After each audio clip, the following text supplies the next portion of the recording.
Bacaan pertama. Bacaan dari kitab Yosua. Pada waktu itu, berfirmanlah Tuhan kepada Yosua, "Hari ini telah kuhapuskan celah Mesir daripadamu."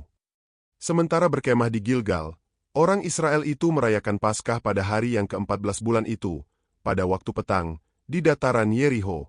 Pada hari sesudah Paskah itu mereka makan hasil negeri itu, yakni roti yang tidak beragi dan berti gandum, pada hari itu juga. Lalu berhentilah mana itu pada keesokan harinya, ketika mereka makan hasil negeri itu, dan tidak ada lagi mana untuk orang Israel, sehingga pada tahun itu mereka makan yang dihasilkan tanah Kanaan. Demikianlah sabda Tuhan. Syukur kepada Allah.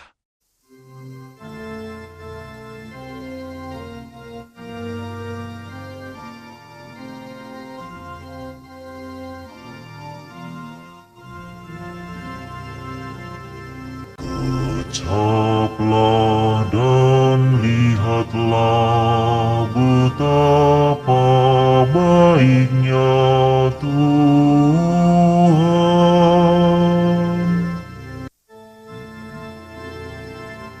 Aku hendak memuji Tuhan setiap waktu. Puji-pujian kepadanya selalu ada di dalam mulutku.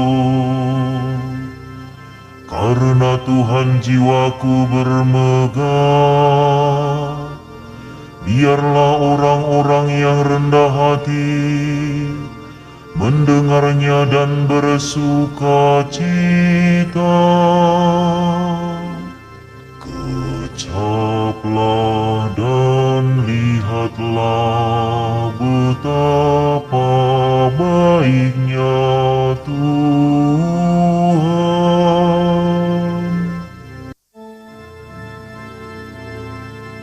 Muliakanlah Tuhan bersama dengan daku. Marilah kita bersama-sama memasyurkan nama-Nya. Aku telah mencari Tuhan, lalu Ia menjawab aku, dan melepaskan daku dari segala kegentaranku. Kecaplah dan lihatlah betapa baiknya Tuhan.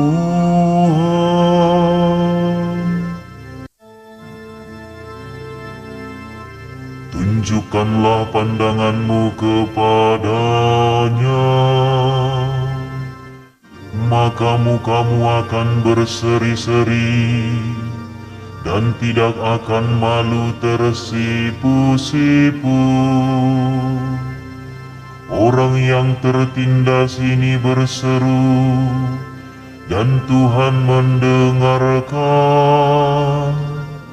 Ia menyelamatkan dia dari segala kesesakannya. Kecaplah dan lihatlah betapa baiknya Tuhan. Bacaan kedua. Bacaan dari surat kedua Rasul Paulus kepada jemaat di Korintus. Saudara-saudara, siapa yang ada di dalam Kristus, ia adalah ciptaan baru, yang lama sudah berlalu, sesungguhnya yang baru sudah datang. Dan semuanya ini dari Allah, yang dengan perantaraan Kristus telah mendamaikan kita dengan dirinya, dan yang telah mempercayakan pelayanan pendamaian itu kepada kami. Sebab Allah mendamaikan dunia dengan dirinya oleh Kristus dengan tidak memperhitungkan pelanggaran mereka. Ia telah mempercayakan berita pendamaian itu kepada kami. Jadi kami ini adalah utusan-utusan Kristus, seakan-akan Allah menasihati kamu dengan perantaraan kami. Dalam nama Kristus kami meminta kepadamu, berilah dirimu didamaikan dengan Allah. Dia yang tidak mengenal dosa telah dibuatnya menjadi dosa karena kita, supaya dalam Dia kita dibenarkan oleh Allah. Demikianlah sabda Tuhan. Syukur kepada Allah.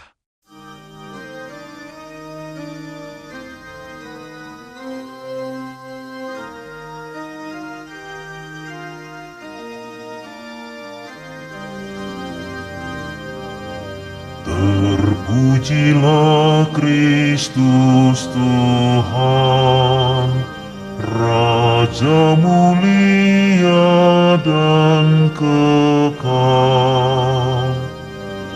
Aku akan bangkit dan pergi kepada Bapa-Ku dan berkata kepadanya,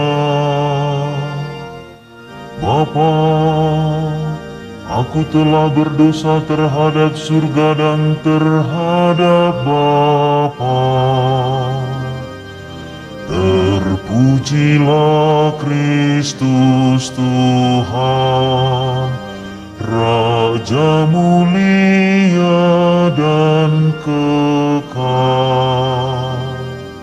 Semoga Tuhan berserta kita, sekarang dan selamanya. Inilah Injil Yesus Kristus menurut Lukas. Para pemungut cukai dan orang-orang berdosa biasanya datang kepada Yesus untuk mendengarkan Dia. Maka bersungut-sungutlah orang-orang Farisi dan ahli-ahli Taurat. Katanya, Ia menerima orang-orang berdosa dan makan bersama-sama dengan mereka. Lalu Ia mengatakan perumpamaan ini kepada mereka. Ada seorang mempunyai 2 anak laki-laki. Kata yang bungsu kepada ayahnya, Bapa, berikanlah kepadaku bagian harta milik kita yang menjadi hakku. Lalu ayahnya membagi-bagikan harta kekayaannya di antara mereka. Beberapa hari kemudian anak bungsu itu menjual seluruh bagiannya itu lalu pergi ke negeri yang jauh.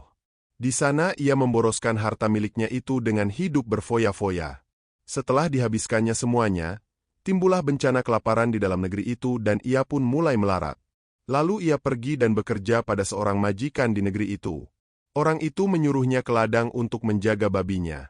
Lalu ia ingin mengisi perutnya dengan ampas yang menjadi makanan babi itu, tetapi tidak seorang pun yang memberikannya kepadanya. Lalu ia menyadari keadaannya. Katanya, betapa banyaknya orang upahan Bapakku yang berlimpah-limpah makanannya, tetapi aku di sini mati kelaparan. Aku akan bangkit dan pergi kepada Bapakku dan berkata kepadanya, Bapa, aku telah berdosa terhadap surga dan terhadap Bapa. Aku tidak layak lagi disebut anak Bapa. Jadikanlah aku sebagai salah seorang upahan Bapa. Maka bangkitlah ia dan pergi kepada bapanya. Ketika ia masih jauh, ayahnya telah melihatnya. Lalu tergeraklah hatinya oleh belas kasihan. Ayahnya itu berlari mendapatkan dia lalu merangkul dan mencium dia. Kata anak itu kepadanya, Bapa, aku telah berdosa terhadap surga dan terhadap Bapa. Aku tidak layak lagi disebut anak Bapa. Tetapi ayah itu berkata kepada hamba-hambanya, lekaslah bawa kemari jubah yang terbaik. Pakaikanlah itu kepadanya dan kenakanlah cincin pada jarinya dan sepatu pada kakinya. Dan ambillah anak lembu tambun itu, sembelihlah dia dan marilah kita makan dan bersukacita. Sebab anakku ini telah mati dan menjadi hidup kembali, ia telah hilang dan didapat kembali. Maka mulailah mereka bersukaria. Tetapi anaknya yang sulung sedang berada di ladang. Dan ketika ia pulang dan dekat ke rumah, ia mendengar bunyi seruling dan nyanyian tari-tarian. Lalu ia memanggil salah seorang hamba dan bertanya kepadanya apa arti semuanya itu. Jawab hamba itu, adikmu telah kembali dan ayahmu telah menyembelih anak lembu tambun, karena ia mendapatkan kembali anak itu dengan selamat. Maka marahlah anak sulung itu dan ia tidak mau masuk. Lalu ayahnya keluar dan berbicara dengan dia. Tetapi ia menjawab ayahnya, telah bertahun-tahun aku melayani Bapa dan belum pernah aku melanggar perintah Bapa. Tetapi kepadaku belum pernah Bapa memberikan seekor anak kambing untuk bersukacita dengan sahabat-sahabatku. Tetapi baru saja datang anak Bapa yang telah memboroskan harta kekayaan Bapa bersama-sama dengan pelacur-pelacur. Maka Bapa menyembelih anak lembu tambun itu untuk dia. Kata ayahnya kepadanya, Anakku, engkau selalu bersama-sama dengan aku, dan segala kepunyaanku adalah kepunyaanmu. Kita patut bersukacita dan bergembira karena adikmu telah mati dan menjadi hidup kembali. Ia telah hilang dan didapat kembali. Demikianlah sabda Tuhan. Terpujilah Kristus.